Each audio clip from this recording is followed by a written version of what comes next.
Stuck in a meeting, so I came very late. I was not expecting that I will give a khatira. So there was nothing, or what I was preparing, I have to do it. It was a little bit long. So I have to read something I have said once in this masjid.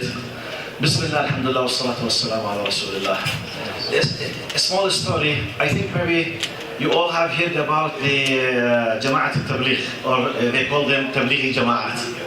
You know, they have very nice style. They go to what they call khuruj fi sabilillah. Sometimes they go for 3 days, sometimes for 1 week, sometimes 40 days, 3 months, 4 months, etc. So they are spread all around the world. One of these groups in Egypt, an active group of them, you know, their style basically, they go to certain areas. They ask the permission from the imam of the masjid just to give like, they call it, they give a bayan, okay? At a certain point. الإخوة والأخوات, please, اللي خلصوا الصلاة إذا في مجال الصوت, can you please help us in your voices, please? Can you calm down? جزاكم الله خير. Brothers and sisters, please. So they were trying to do some kind of good. We have a very simple style. They call the people, they give like a bayan after the Asr.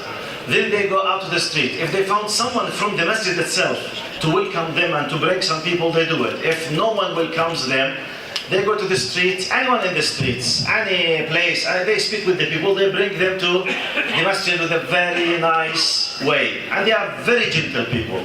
They don't know anything about, you know, violent way of dealing with the people. So, a group of Egyptian Tablighi Jama'at, neighbor of them, he was a scholar at Al-Azhar, great scholar. He's teaching for 40 years in Al-Azhar.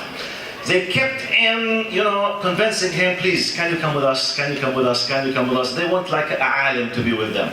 So he did not reply for tens of times. Then he wanted just, you know, to get rid of them. He said, okay, I will go once just to stop them from keep nagging on him, okay?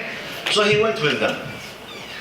He's not an expert in what they face a lot of troubles. So he went with them in his mind just for once. So they went to one of areas, this happened in Egypt, and they presented him as the leader of them. They went to one of the houses next to the masjid, because no one invited them. Sometimes they do knock the doors, okay? So hello, assalamu alaikum, we are your neighbors from this masjid, we have a khatira if you would like to come with us, in a very nice way. Some people they say, go away, I don't want it, jazakallah khair, khalas. So, subhanallah, they knocked the door. Open the door, the alim, assalamu alaikum wa khalkum, say, you know, in his face.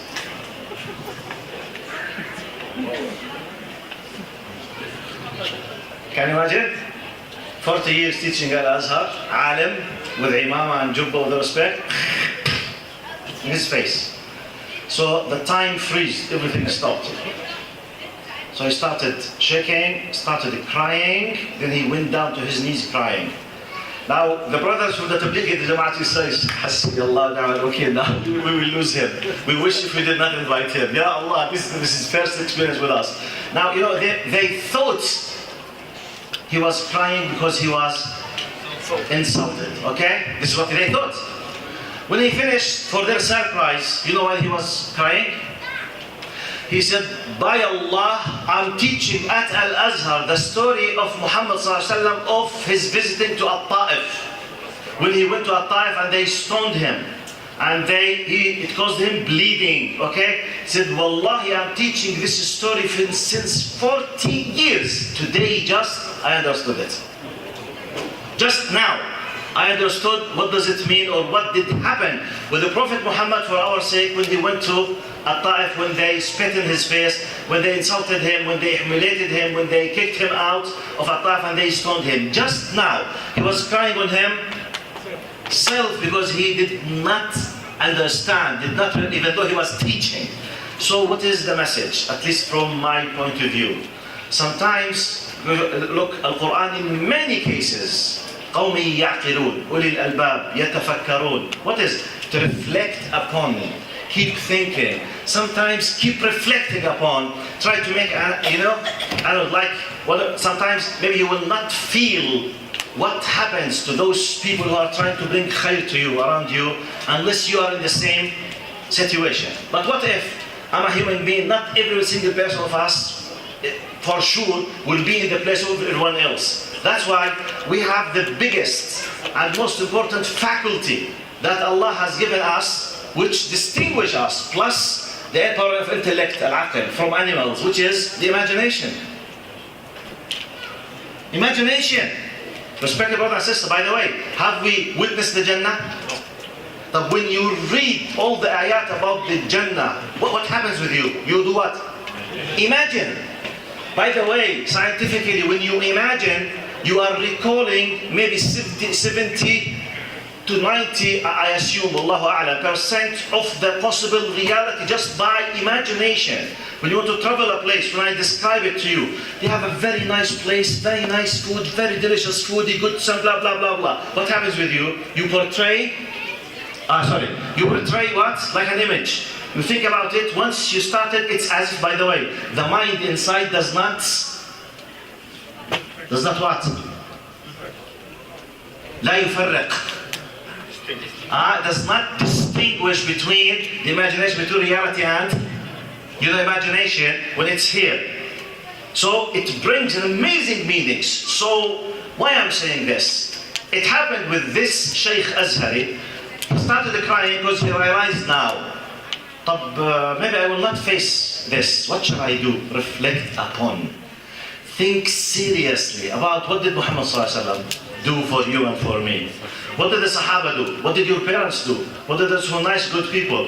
And I finished this with my mother. She's 74 now. Make dua for her. And for my father, he passed away many years ago, 4 years ago. Allah yarhamah. I remember my mother telling me, she got married when she was, I think, 16 and a half. She was very young, around 17. And she was an orphan. She does not remember her mother. Her mother, my grandmother, she passed away when my mother was 3. So she just remembered her from the photos. She told me, she said, "Ya Amjad," and I have an elder sister. She's 54 now. When my mother gave birth for my elder sister, she said it was my first time that I read the Fatiha for her mother. She was 18 plus 19.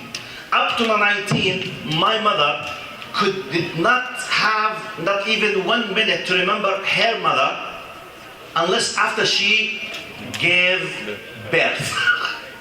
She said, "Wow, Ya Allah, is this what the hardship that mother's face? Allah yarhamik ya ummi. Alhamdulillah, Allah yarhamik ya ummi." She started. Okay? So it's good. But what if I did not face? We men, we do not become pregnant and we do not give birth. Is it necessarily to become pregnant and give birth to feel with our mothers? Imagine. Think. Reflect. Make analogy. Put yourself in something similar. By this, by the way, we will be, bi'idhnillah, more close, inshaAllah, to what we call to insaf, to be more fair and to be close to be a true Muslim. أسأل الله سبحانه وتعالى أن يرزقنا الإخلاص وحسن العمل. السلام عليكم ورحمة الله وبركاته.